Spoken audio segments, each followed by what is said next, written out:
This is how to transfer a TFSA from National Bank over to Wealthsimple.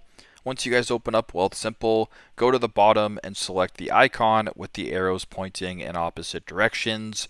Once you're on this page, I want you to scroll down to where it says Accounts and then press Transfer Account to Wealthsimple. Then select Get Started. Once you're on this page where it says search for your institution, I want you to go ahead and start typing in National Bank. It should appear. Go ahead and select it.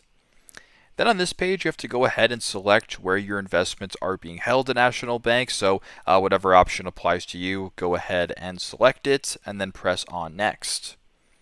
Then once you're here, you can actually sign into National Bank through the app for a faster experience by pressing on next, or you can go to the bottom and enter the information manually. I will be doing that for this demonstration, but as I mentioned, either option will work. Once you're on this page, make sure that the TFSA is selected because that's what we want to transfer here, and then press next. Then on this page, go ahead, fill in the details, answer the following questions in order to proceed with the transfer. But that is how to transfer a TFSA over from National Bank to Wealthsimple. Thanks again for watching and hope this helps.